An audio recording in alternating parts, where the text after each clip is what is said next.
السلام عليكم ورحمة الله وبركاته. في كثير من الناس يسأل عن طريقة حد الخناير أو الجنابي.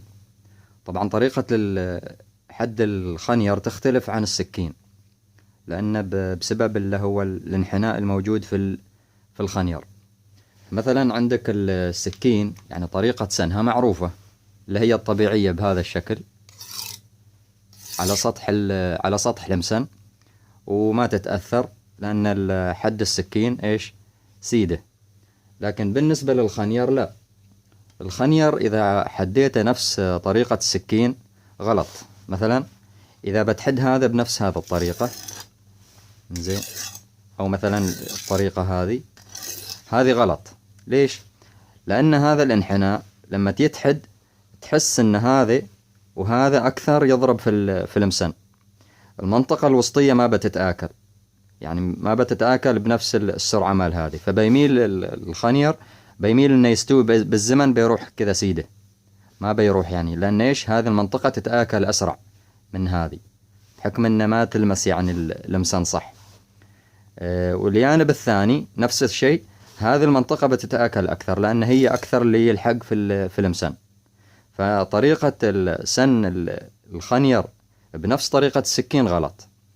اليوم بس بشرح الطريقة المناسبة حلهن. طبعا إذا كان المسن أو الخنير ما مسنون نهائيا، فيفضل أول شيء أن تستخدم اللي هو المسحل أو المبرد، إنزين، وتشكل الحد الجديد بهذه الطريقة لحد ما يستوي عندك على كامل النصب، لحد ما يتكون الحد، بداية بالمبرد لحد ما يتكون الحد كامل من الجانبين. بعدها تنتقل إلى الحجر. طبعا في مسنات كثيرة اللي هي ممكن يعني تساعد على سن الخنير بطريقة سهلة، مثل سن لانسكي أو ويكت إيج، هذه الأمريكيات طريقتها أنك تثبت النصل كذا وبعدين تختار الزاوية ويمر لمسن كذاك، يعني بذو الطريقة عدة مسنات وفي درجات نعومة مختلفة. هذاك ممتاز، لكن المشكلة انه ما متوفر وما كل الناس عندهم. فالحين بشرح الطريقة اللي هي بالحجر العادي الموجود عند كل حد، اللي هو ابو وجهين، وجه في ناعم ووجه في خشن.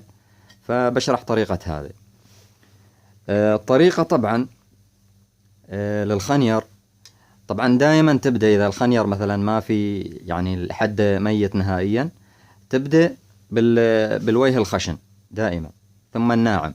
وإذا كان عندك مسن أنعم تنتقل من الخشن إلى الناعم إلى إيش الأنعم.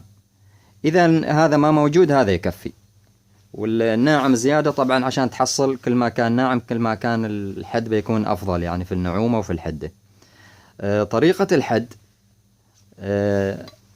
طبعا يوم ينحد الخنير مثل ما قلنا ما نحد بالسطح، في طريقتين له إذا باغي تسن بالحجر.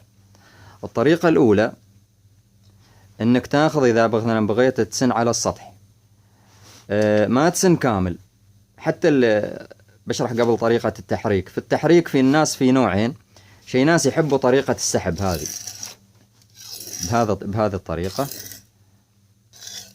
وشي ناس يحبوا رايح جاي، يعني ما يرفع الخنير ما يرفع عن المسن، فيروح بهذه الطريقة. تختار الزاوية المناسبة. طبعا في حاجة بعد نفس الشيء، الخناير فيهن هذا العاير وبعضهم يسميه الكعب. لما تحد حاول ما تخليه ينزل، لأن إذا نزلت على المسن بيتآكل هذا وبيشوه منظر الخنير. طبعا الخنير عادة يسن على درجة أكبر، بحيث أن هذا ما يلحق، يعني يمكن تقريبا 20 25 15 بحسب اللي هو ارتفاع العاير هذا. انزين. طريقة السن إذا بختار السطح هذا المسطح، ما أسن قلنا مرة واحدة، أسن تدريجيا كل مر جزء. يعني بمسك مثلا هذا الجزء، بختار الزاوية المناسبة وبحرك كامل كذا، وما أضيع. يعني أهم شيء أن الزاوية اللي أحددها من أول شيء ما أضيعها أبدا، أخليها هي نفس الزاوية في كل المراحل. فأظل أسن لحد ما يستوي عندي الحد. بعد فترة بمسك هذا الجانب لما بتهيسه كذا بظفري، الجانب اللي مثلا أحده بيروح عليه، بينكسف على فوق بشكل عكسي، يعني بيستوي مثل هذا. يعني قد يكون ما ينشاف بس تتهيسه بظفرك هذا، يعني يكون الحد، طرف الحد يكون ينعوي على عكس اللي هو الجانب اللي تسنه. لما بيصير وبينكسف كذا كامل، أتهيسه بظفري كذا، فبشوف إذا كان مثلا منكسف مني إذا كان ما منكسف معناته مني بعد ما كافلنا السن، أركز على هذا الجانب إنزين لحد ما يستوي كامل الحد منكسف، وهيسه كذا بظفري. لما أشوف كامل الجانب اللي أنا أسنه، طبعا قلنا ما نحرك، أختار هذا الجانب قبل اللي هي هذه المنطقة وأسنها. لما أشوف كامل انكسفت معناته الحد اللي في ذي الصوب تساوى، خلاص معناته هذا يكفيه.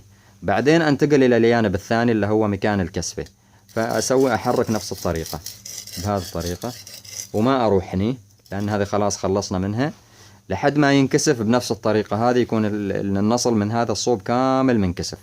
بعدها معناته ضمننا أن هذا الحد إيش تساوى. ننتقل إلى الجانب الثاني ونفس الطريقة، نبدأ نحد ونحدد الزاوية تكون نفسها مثلا 20 خلنا نقول، ونحرك على ذي الطريقة بس هذه المنطقة لحد ما تنكسف، وتصير مثلا عاد الحين الجانب الثاني بينكسف على الجانب هذا، وتتهيسه بظفرك، تقدر يعني تتلمس كذا تعرف انه انكسف. انزين، من نخلص نفس الشيء ننتقل الى الجانب الثاني، بعد ما يتساوى نعطيه مسحة كذا ومسحة كذا علشان نزيل له هو الكسفة. ننتقل من نخلص كذا ننتقل الى الجانب الأنعم. الجانب الأنعم هذا نسوي نفس الطريقة، المراحل اللي مرينا عليها نفس الشيء كذا لحد ما ينكسف قلنا، وبعدين الجانب الثاني ولحد ما ينكسف، وناخذ جزء جزء. هذه طريقة. الطريقة الثانية اللي هي لسن الخناير، في عندك طرف اللي هو المسن هذه، ما السطح، الطرف هذا. هذه الطريقة ممتازة جدا، بس مشكلتها انها تضيع المسن، لانه ايش بتاكل من جانب واحد. الطريقة هذه نفس الشيء، اول شيء تجيب المسن ثاني وتنعم اللي هو الكورنر هذه، لانه قد يكون فيه تكسير وكذا متثلم، فبيأثر على اللي هو حد الخنير، فنعمه يعني اكسر الحد اللي هني بهذه الطريقة لحد ما ينكسر. زين، بعدها ليش اختار مثلا هذه الطريقة؟ طبعا انا احب دائما بالطريقة هذه اسرع، وفي ناس يحبوا السحب، انا احب هذه انها بتكون اسرع، يعني ما اسرع من طريقة السحب، ونفس الشيء اضبط للزاوية. طبعا يعتمد على الشخص وحسب اللي هي يشوف الانسب له. انزين، هذه لو بتلاحظ لما نختار هذه نسن مرة واحدة على طول الخنير.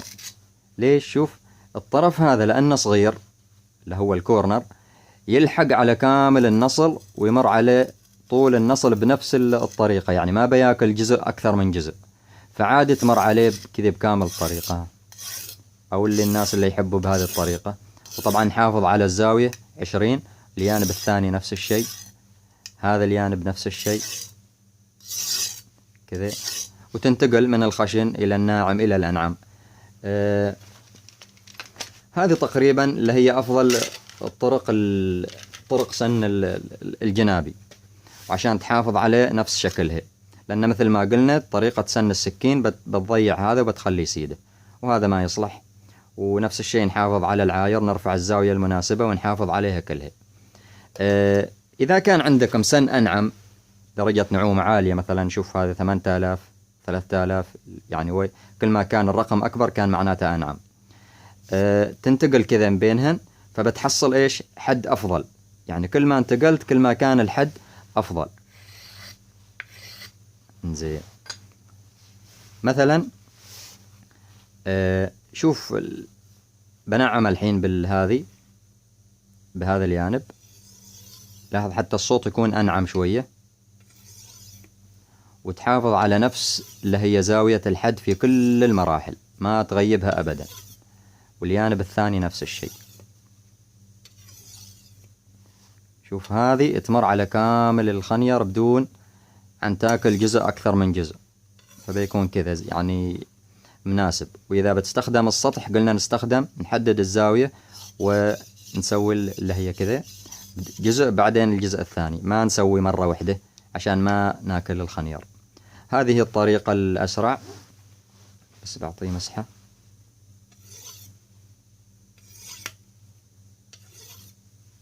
والجانب الداخلي.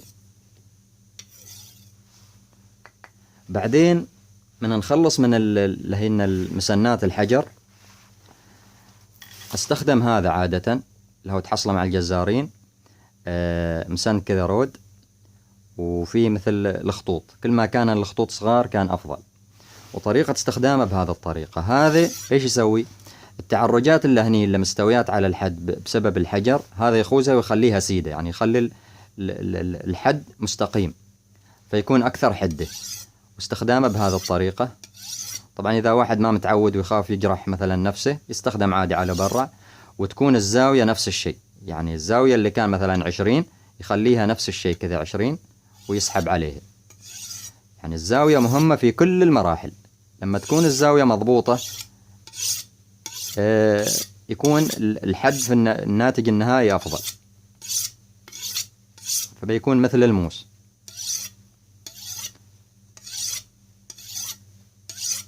بعد استخدام هذا استخدم الجلد. هذا الجلد أنا مسوينه شاري جلد جاموس ومطبقنا على هذه الحطبة أو الخشبة، نسحبه كذا. طبعا ما عكس لأنه بيتقطع، بنفس الزاوية نسحب الجلد، يلمع يعني يخلي الحد، ينعم الحد لأعلى درجة، فبيخليه ناعم جدا. وبعد الجلد يكون يصير مثل الموس إن شاء الله بهذه الطريقة ومن الداخل.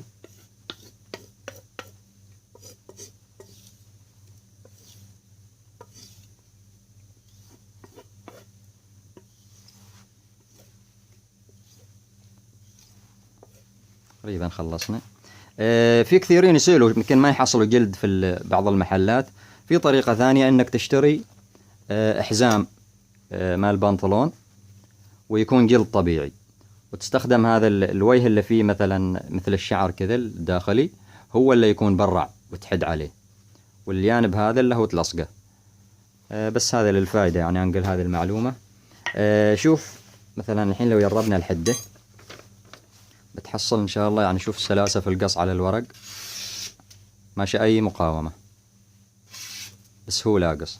مثلا لو جينا نشوف هذا، طبعا ناس كثيرين يسألوا يقولوا مثلا ان يضحكوا، يعني لما يشوفون يرب على الورق يضحكوا. هي ما المشكلة ان الورق صحب بالمرة يتشرخ، لكن الورق افضل حاجة تبين الحدة. مثلا لو جبت خنير ما محدود ما بيقص الورق، شوف لو بتلاحظ هذا ما محدود زين ما بيقص الورق.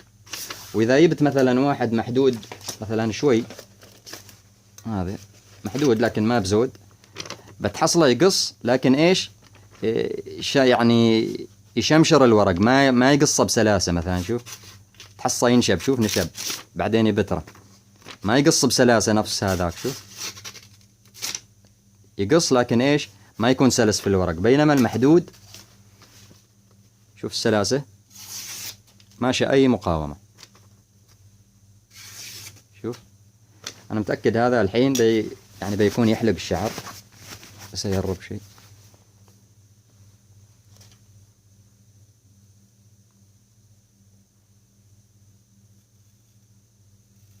شوف يحلق الشعر.